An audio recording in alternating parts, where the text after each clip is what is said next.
जूनागढ़ में। ओह हाँ,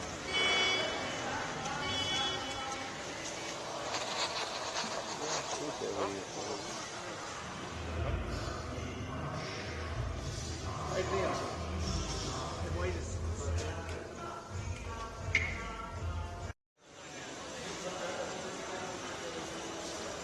क्या कैमरा है?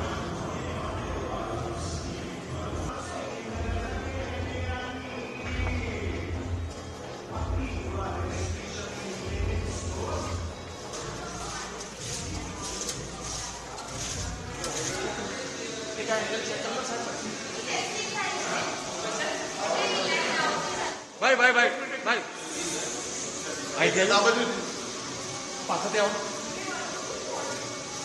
वडनगर की अगर हिस्ट्री की बात करें तो यहाँ पे हमें जो एक्सकेवेशन में इसमें आर्कियोलॉजिकल सर्वे ऑफ इंडिया को जो एविडेंस मिले हैं वो 2500 साल पुराने एक सभ्यता मिली है पूरी, कि 2500 सालों से यहाँ पे मानव जीवन एक कंटिन्यूएशन में यहाँ मिलता आ रहा है। ऐसा नहीं है कि यहाँ से लोग बाग छोड़ के चले गए हैं या दूसरी जगह सेटल हो गए हैं, जैसे कि और काफ़ी आर्कियोलॉजिकल साइट्स हैं वडनगर में। यहाँ आर्कियोलॉजिकल सर्वे ऑफ इंडिया ने जैसे सबसे पहले 1952-1953 में जब एक्सकेवेशन किया तो कुछ एक सैंपल लिए यहाँ से, बट किसी कारण से वो लार्ज स्केल पे एक्सकेवेशन नहीं हो पाया। फिर उसके बाद में 2006 में स्टेट आर्कियोलॉजी में की तरफ से पूरा एक एक्सकेवेशन किया गया, जो उस समय डॉक्टर वाई.एस. रावत थे जिन्होंने पूरा एक्सकेवेशन किया। तो यहाँ पे बौद्धिस्ट मठ निकला है, जो कि कहते हैं कि भिक्षुणियों का मठ हुआ करता था। उसके बाद में 2014 से जब एएसआई ने यहाँ कंटिन्यू एक्सकेवेशन शुरू किया और काफ़ी डीप तक 18 मीटर नीचे तक वो गए, तो यहाँ सेकंड सेंचुरी बीसी से कंटिन्यू एविडेंसेस मिल रहे हैं कि जो मानव सभ्यता के एक प्रमाण मिलते हैं कि यहाँ पे कंटिन्यू लाइफ रही है 2500 साल पुरानी। यहाँ जो आर्टिफैक्ट्स मिले हैं एएसआई को और स्टेट आर्कियोलॉजिकल को दोनों मिला के करीब 60 से 65 हज़ार तक आर्टिफैक्ट्स मिले हैं, जिसमें शेल बैंगल है, पॉटरी है, ग्लास ऑब्जेक्ट्स हैं, कुछ एक गोल्ड के ऑर्नामेंट्स भी हैं, कुछ सिल्वर के कॉइन्स वगैरह हैं। तो ये सब यहाँ बताता है कि ये बहुत इंपॉर्टेंट एक टाउन किसी टाइम पे रहा होगा। दूसरी चीज जो आर्कियोलॉजिस्ट मानते हैं कि ये स्थल पट की तरह यहाँ पे वडनगर रहा होगा किसी टाइम पे, कि बाकी एरिया से सामान यहाँ आता होगा और यहाँ से मालवा की तरफ और सिंध की तरफ पूरा सामान यहाँ से सप्लाई किया जाता होगा।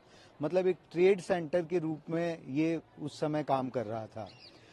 दूसरा, यहाँ जो शैल बैंगल और ये काफ़ी पीरियड्स में यहाँ पे मिले हैं, तो एक अगर आप गैलरी में भी देखेंगे कि शैल बैंगल में किस तरह से डिज़ाइन में एक तरह से देखेंगे कि काफ़ी नक्काशी होती गई है, सिंपल चूड़ी से लेके काफ़ी चूड़ियों के ऊपर डिज़ाइन बनती गई। तो इस तरह के काफ़ी सैंपल्स हमको मिले हैं जो एक डेवलपमेंट फेज को दिखाता है कि लोग बाग किस तरह से चीज़ों को पसंद कर रहे थे, किस तरह से डिज़ाइन इम्प्रूव हो रहा था।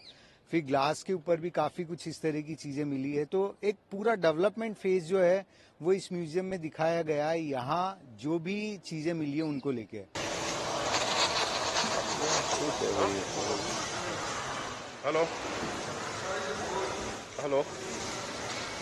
देखिए, ये जो म्यूजियम है ना, ये हिंदुस्तान का, वैसे तो हमारा मानना है कि एशिया का, बट हिंदुस्तान का सबसे बड़ा लाइव एक्सकेवेशन साइट का म्यूजियम है, राइट।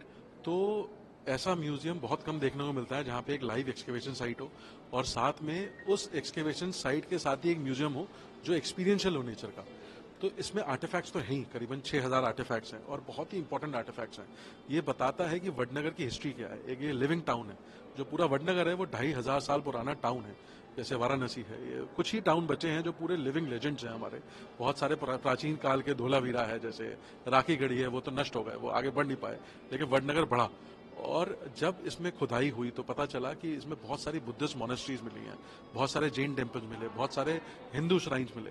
तो ये करते करते जो चीज़ें मिली सारी, उसके ऊपर ये पूरा म्यूजियम है और एक्सपीरियंशियल म्यूजियम है। तो बहुत ही डिजिटल टेक्नोलॉजी का यूज़ किया है आज का म्यूजियम है।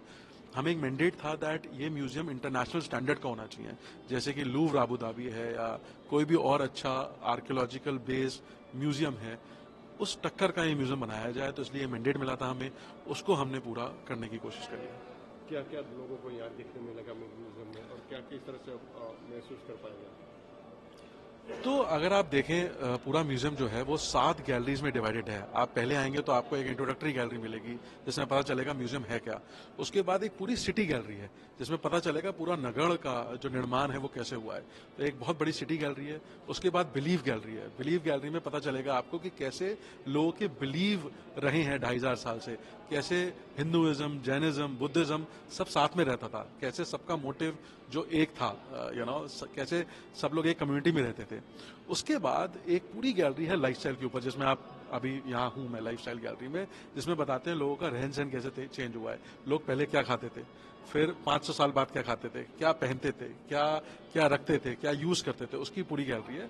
फिर एक गैलरी है फ्यूचर गैलरी, जिसमें हम ये बताते हैं आपको कि आपने ये तो सीख लिया कि आपका अतीत क्या था, लेकिन सीखा क्यों, क्योंकि आपको अपना फ्यूचर बनाना है। तो आप फ्यूचर में अपने अतीत से क्या लर्निंग लेके जाएंगे। और लास्ट गैलरी में आप जाके एक्सकेवेशन साइट का पूरा एक्सपीरियंस लेते हैं, फिर जाते हैं ऊपर एक्सकेवेशन साइट पे जहाँ पे लाइव एक्सकेवेशन साइट है और पूरा शहर वहां से देख सकते हैं। जूनागढ़ में ओह जूनागढ़ में ओह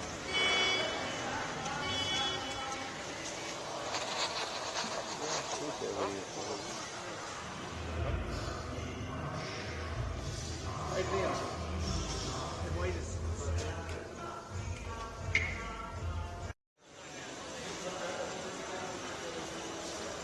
क्या कहना है?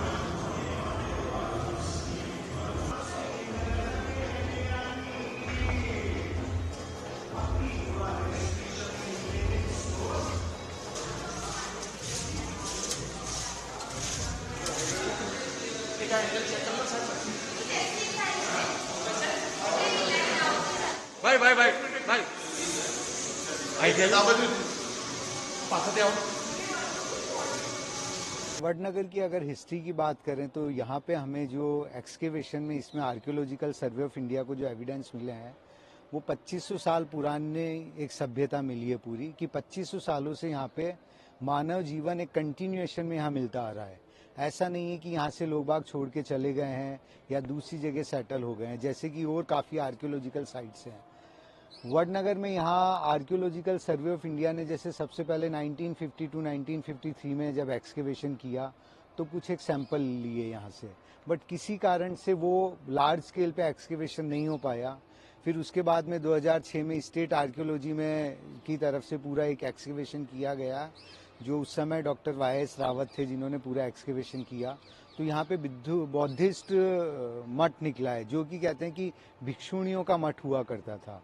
उसके बाद में 2014 से जब ASI ने यहाँ कंटिन्यू एक्सकेवेशन शुरू किया और काफ़ी डीप तक 18 मीटर नीचे तक वो गए, तो यहाँ 2nd सेंचुरी BC से कंटिन्यू एविडेंसेस मिल रहे हैं कि जो मानव सभ्यता के एक प्रमाण मिलते हैं कि यहाँ पे कंटिन्यू लाइफ रही है 2500 साल पुरानी। यहाँ जो आर्टिफैक्ट्स मिले हैं ASI को और स्टेट आर्कियोलॉजिकल को दोनों मिला के करीब 60 से 65 हज़ार तक आर्टिफैक्ट्स मिले हैं, जिसमें शैल बैंगल है, पॉटरी है, ग्लास ऑब्जेक्ट्स हैं, कुछ एक गोल्ड के ऑर्नामेंट्स भी हैं, कुछ सिल्वर के कॉइन्स वगैरह हैं। तो ये सब यहाँ बताता है कि ये बहुत इंपॉर्टेंट एक टाउन किसी टाइम पे रहा होगा। दूसरी चीज़ जो आर्कियोलॉजिस्ट मानते हैं कि ये स्थल पट की तरह यहाँ पे वडनगर रहा होगा किसी टाइम पे, कि बाकी एरिया से सामान यहाँ आता होगा और यहाँ से मालवा की तरफ और सिंध की तरफ पूरा सामान यहाँ से सप्लाई किया जाता होगा। मतलब एक ट्रेड सेंटर के रूप में ये उस समय काम कर रहा था। दूसरा, यहाँ जो शैल बैंगल और ये काफ़ी पीरियड्स में यहाँ पे मिले हैं, तो एक अगर आप गैलरी में भी देखेंगे कि शैल बैंगल में किस तरह से डिज़ाइन में एक तरह से देखेंगे कि काफ़ी नक्काशी होती गई है, सिंपल चूड़ी से लेके काफ़ी चूड़ियों के ऊपर डिज़ाइन बनती गई। तो इस तरह के काफ़ी सैंपल्स हमको मिले हैं जो एक डेवलपमेंट फेज को दिखाता है कि लोग बाग किस तरह से चीज़ों को पसंद कर रहे थे, किस तरह से डिज़ाइन इम्प्रूव हो रहा था। फिर ग्लास के ऊपर भी काफ़ी कुछ इस तरह की चीज़ें मिली है। तो एक पूरा डेवलपमेंट फेज जो है वो इस म्यूजियम में दिखाया गया है, यहाँ जो भी चीज़ें मिली है उनको लेके।